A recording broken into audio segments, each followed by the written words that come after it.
Good morning and welcome to another edition of Chabot News. I'm Jacob Alcazar. And I'm Demetria Brooks.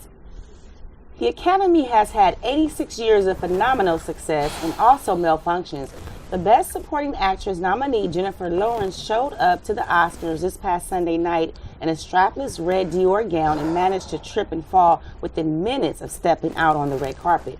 Lawrence memorably tripped on the stairs on her way to receive the Best Actress award last ceremony. What happened, Katniss? Fortunately, this year's Academy Awards show has gone down in the history books. Stars were dressed up, Oscars were awarded, and the host, Ellen DeGeneres, fed pizza to celebrities. Believing the attendees were hungry toward the middle of the traditionally long ceremony, Ellen ordered a pizza to delight the celebrities and the producers and shocked audience members and the show and the watching at home. Speaking of food, what would be your last meal in this world? Hard question to answer. However, death row inmates in the U.S. have a number of years to ponder this before their death. Photographer Henry Hengraves captured these meals in a series of photos he calls No Seconds. He states that his series produced to have the Bureau identify with the prisoner through their meal requests. Some inmates went for extravagant meals, expensive cuts of beef and lobster, or food from their favorite fast food restaurants. Others went for more simple home-cooked meals, and others went for nothing at all. I'm sure this guy's meal wasn't his last. After a long-fought battle in Australia, a python captured a crocodile and swallowed the reptile whole. Bystanders Marvin Moeller and Tiffany Corliss managed to capture photos of the snake eating the crocodile over a span of several hours in Queensland. The snake reportedly fought the croc for 5 hours in a nearby lake. The python then constricted its prey to death. The estimated 10-foot snake then dragged the 3-foot croc ashore and proceeded to swallow it whole in front of onlookers. While it may look like the python took a little more than a big bite, snake expert Brian Fry of the University of Queensland's School of Biological Science said it's not uncommon for a python to take on a crocodile of this size. We're going to take a quick break. Stay tuned for more Chabot News. Morris Martinez here, coming live from Poorhouse Bistro. We're going to take an inside look on what Poorhouse Bistro is about and a little bit about the food. Poorhouse Bistro is well known to be San Jose's New Orleans joint. The spot brings the sight, sound, and taste of New Orleans to the Bay. Known to be a unique spot because it's not an original restaurant, in fact it's a house. The menu offers the greatest hits of New Orleans dining, such as the famous gumbo. Along with that, they hold live bands and music events. First time comers can expect great blues music and even better Cajun food. Everything from gumbo to po' boys to a few originals of our own that we can also do here. And what do you like most about Poorhouse Bistro? Personally, I'm a musician, so it's nice for me to work within, doing my job and be able to watch the musicians and pick up some riffs, while I'm here. And what times can everyone come and watch the music? Music is 6 to 9 o'clock from, mostly Wednesday, Thursday, and then 6 to 10 Friday and Saturday. Poorhouse Bistro is a really fun vibe here. There's no attitude. It's very, as you can see from our sign somewhere, be nice or leave, that's kind of the motto around here. There's always great music going on. There's a real dedication to keeping live in the Bay Area. It's kind of really the mission of the owner, one of the missions. And then just to bring some of the flavor from New Orleans, which I know he's been a huge fan of for years and years, traveling down there many times. Poorhouse Bistro is open 7 days a week, from 10 a.m. to 10 p.m., as times may vary, and live music from Fridays and Saturdays, 6 to 10 p.m. Located 1 block away from the SAP Center and right in front of the San Jose train station. So come enjoy good food to fulfill your soul. Morris Martinez signing out. Back to you, Chabot News. Welcome back. The American Epilepsy Society on Monday called on the federal government to reconsider classifying marijuana as a dangerous drug so its impact on seizures can be studied. The group had previously warned against using marijuana to treat epilepsy, but its latest statement does not contain that advice. The organization calls for downgrading its classification as a Schedule I substance by the DEA, which prevents much research into its effects on seizures. The group's statement comes as a British pharmaceutical company is scheduled to begin tests of anti-epilepsy drug derived from cannabis, and parents are flocking to Colorado to try a strand of pot they say has helped children with seizures. A Connecticut dad is getting a lot of heat for letting his 6-month-old pose with a rifle. Controversy stuck as Stuart Christie posted a picture on Facebook of his daughter holding a hunting rifle. After Duffy posted it to his personal page, the Woodridge gun shop where he purchased the firearm shared it on their page. Within a matter of days, the post had gotten a lot of attention. The Woodridge shop deleted the post and posted a status stating, "Pics have been taken down because families have asked them to be removed. We support teaching young people to shoot and would never put anyone's life at risk. Feel free to share photos and comments. If I post something and it offends you, don't cry to me, call your mom." Duffy has since responded to angry commenters by saying it was all in good, safe fun. Next Tuesday, the Hayward City Council will have a town hall meeting about whether or not to raise the sales tax by 0.5% to a total 9.5. The tax hike is expected to generate over $10 million in revenue year, which would go towards increasing police force, rebuilding the Hayward City Library, as well as rebuilding the over 50-year-old fire stations. City officials say that over 67% approve of this measure, and if it's approved, it will appear on the June election ballot. San Francisco's Board of Supervisors has passed one of the strictest bans on bottled water in the nation. The ban approved Tuesday will phase out the sale of bottled water of less than 21 ounces from city property. The ban will eventually extend to large events like the Outside Lands Festival. As an alternate to bottled water, supervisors want the city to provide better access to Hetchy Hetch tap water. Foot races and other sporting events will be exempt from the ordinance. Recology estimates it collects about 15 million plastic water bottles a year. Coming up, we have a story on how an Italian city is pooped from a dirty mess. Stay tuned. I'm Jasmine with Chabot TV News, here at Slim's, a popular music venue out in San Francisco, to speak with a few people about concert going and the whole experience and what it means to them. Concerts? I think they're the best things ever, honestly. I think you feel so alive at them. There's no other moment in your life other than a concert when, you're singing your favorite band's lyrics, or you feel their music, you know what their music has brought you through. I think concerts for me mean a time for me to express my individuality and also be able to be in a community of people who share my same interests, which I don't usually get because most of my closest friends don't listen to the same music as me and don't share my interests. So it's kind of a nice time for me to find other people like me. Obviously, going to a show means more than just standing around listening to music. So what is your favorite part about being at a concert?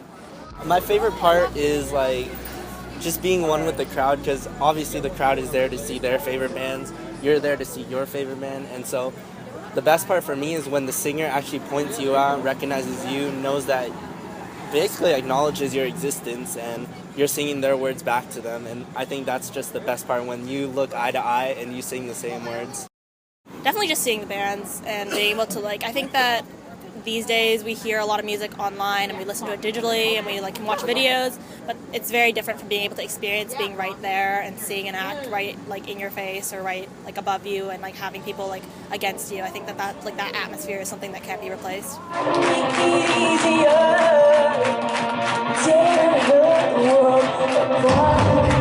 How do you feel being in the crowd of one of your favorite bands? Sweaty, but I think it's nice. It's really fun for the most part. I mean, sometimes the crowds can be a little, it depends on the people in it. I think for the most part, it's really fun, but it kind of depends on the show and the people who are there. I've definitely had bad experiences before with drunk people trying to shove you and trying to get up. That type of atmosphere isn't okay, but I think that for the most part, people are very loving and welcoming because everybody's has the same love for whoever's on stage.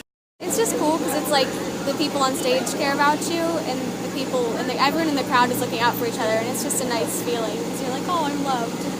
There is something that I need to say to you guys before I play this next song, and that is, if you didn't already know, tonight you're not in your everyday daily life social situation where you have to worry about what the people to your left, to your right, to your front and your back are thinking of the way you look, the things you do, the things you say. The color of your hair, the color of your skin, your sexuality, the country your parents came from. There are things that do and do not belong in it tonight, and I've shown and judgment is one of them. I'm Jasmine, and that's all today for Chabot TV News. Welcome back. fact, the Italian city of Naples is developing a plan to collect DNA samples from unscooped dog droppings in an effort to crack down on dog owners who don't clean up after their pets. A DNA database of every dog in the city will eventually be built by taking a blood sample from each of the city's estimated 80,000 dogs. When an offending pal is discovered, it will be scraped up and subjected to DNA testing. If a match is made, the owner will be fined up to 500 euros or about $685.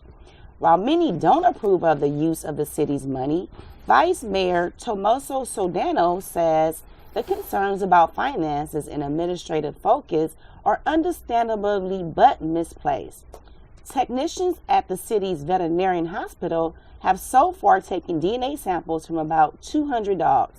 Sounds like dog owners better start cleaning up after their dogs, or else they're going to be in a deep pile of, well, you know. Boy asks for date over Twitter. The tweet goes viral. NFL cheerleader says yes. That's what happened to Texas high school cheerleader, or senior, Mike Ramirez. The varsity football player asked Caitlin Beth, a cheerleader with the Houston Texans, to join him for an evening of fun and dancing at his high school prom. Ramirez stated that he came up with the idea while sitting in English class. He wrote Beth on Twitter asking if she'd go to prom with him if his message was retweeted 10,000 times. Beth explained that she was happy to say yes, saying, "I thought it was the sweetest thing ever, and I immediately said yes. And I confirmed with my coach and the Texans, and it took it off from there." Ramirez said that initially his friends didn't give him much a chance, and now they see he has. Some are trying to copy his idea, messaging other Texans cheerleaders for dates. So far, none of them have succeeded. A 95-year-old World II veteran is getting acknowledgement for his service from people taking part in charity run in honor of a fallen local serviceman in San Jose. Joe Bell stood in his front yard wearing his uniform from Great World War Clap Sunday while participants in the 408K race in memory of pro football player turned Army volunteer at Tillman.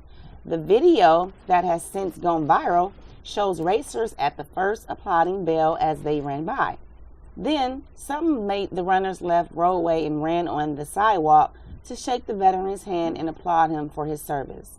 Neighbors say Joe Bell is well known and well loved in his community. We're going to take a quick break. Stay tuned for our final news stories. Have you ever wondered how you can help save a shelter dog? Start by training the dog you have. Over 53% of dog owners never learn to train their own dogs. Without guidelines, these dogs often become impossible to live with. Instead of a gentle, welcoming pooch on the other side of the door at the end of the day, families come home to a holy terror of uncontrolled energy. These dogs become a burden to their families and often end up in the backyard, or, often worse, turned into shelters. So what can you do to save the family dog? Train it. Responsible dog ownership requires some expenses, such as food, veterinary care, and training. Over the average dog's life of 12 years, the $100 training investment comes about to 70 cents per month. But if you can't afford it or can't get to a class, there are free tutorials on YouTube. In the US, 96% of dogs put into shelters had not received any obedience training. What can you do about this? Use the AKC's Canine Good Citizen Guidelines to train your dog at akc.org. Save a life. Train your dog. This message is brought to you by the Mass Communications Department of Chabot College. Thank you for tuning in. A senior at Morris Catholic High School in New Jersey suburban sprawl is suing her parents because she claims they threw her out of the house when she turned 18 and refused to pay for a college education. The plaintiff in the novel lawsuit is Rachel Canning. She's a cheerleader, a lacrosse player, and an honor student. She wants to major in biomedical engineering. Canning claims that her parents simply cut her off at the age of 18 and are being mean to her. She also claimed that there was some acts of abuse involved from her parents, but there is no evidence of abuse, so those allegations were dropped. The 18-year-old adult is seeking a declaration from a judge preventing her emancipation into the cold, cruel world under the theory that she must remain a non-emancipated adult. As for her parents, her father states, "I'm dumbfounded, and so is my wife, and so are my other daughters." He also stated that he and his wife didn't kick out his daughter at all. He explained to the 18-year-old Rachel Canning that if you want to live in this house, you have to do a couple chores and have a curfew, just a little past 11 o'clock. But obviously, she felt otherwise and decided to take this to court. Police are looking for a man who robbed a Fremont bank Thursday afternoon. The robbery occurred around 1:40 p.m. at the Patelco Credit Union at 5166 Maury Ave, police said. A man entered the bank and handed an employee a note demanding money. According to police, the employee complied and gave the suspect an undisclosed amount of cash. The suspect ran from the bank. Police responded and were not able to find him. The suspect is described as a black man in his mid-30s to late 40s, standing between 5 foot 10 inches and 6 feet tall. $5. Nowadays, you can't really do much with it. It's not as valuable as it was in the old days, where you can buy a lot of things and still have some change left over. Sure, you can still buy some junk food here and there, and some other things, if you're lucky. What if I told you there was a website where $5 can get you all kinds of things? Welcome to Fiverr.com, the world's largest marketplace for services and goods, starting at only $5. With Fiverr, there's a plethora of things $5 can get you, ranging from custom gift cards to someone making a commercial for you. Maybe you'd like someone to draw you as a Simpsons character, make you a business card or logo, proofread your essay, advertise your website, write a song for you, or even pose as your girlfriend on Facebook. Fiverr's got it all, from tame and innocent to creepy and bizarre. You can even access Fiverr directly from your smartphone. Fiverr.com. Sign up for free today. A tragic loss turned into a miraculous finding. Dawn Cher Correa, a 44-year-old Union City resident, was last seen on February 3rd and has been found. Although she is an adult, Dawn Cher Correa is considered at risk due to medical issues. Correa was last seen wearing a gray jacket with 3 gold buttons on the lapel. Correa's last phone call was made on February 3rd at 7:30 p.m., and police believe the call may have been made from the Oakland area. She was reported missing on February 4th. She is now safe and sound. Justice is served after 57-year-old Cindy Burley was found guilty for smashing her mother, Nancy Burley, to death with a sledgehammer this past Sunday. Court papers revealed that the day before the killing, Nancy Burley called 911 and told them she'd been in a fight with her daughter. Later that day, she again dialed 911, this time because she was upset at her daughter and grandson for smoking marijuana on the side of the house. She said she just wanted the legal activity to stop. Cindy Burley told police she planned to kill her mother. She said that on the morning of the killing, she went to the garage to get toilet paper and that while in the garage, she also retrieved a sledgehammer, which she took to the bedroom to clean. Police said Cindy heard her mother go into the bathroom. Burley told police she stepped in and found her mother sitting on the toilet with her head down. She hit her mother on the head, knocking her to the ground, and then hit the floor more times. And that will do for today's news. Please stay tuned next time for our next newscast. I'm Jacob Alcazar. And I'm Demetria Brooks. Till next time.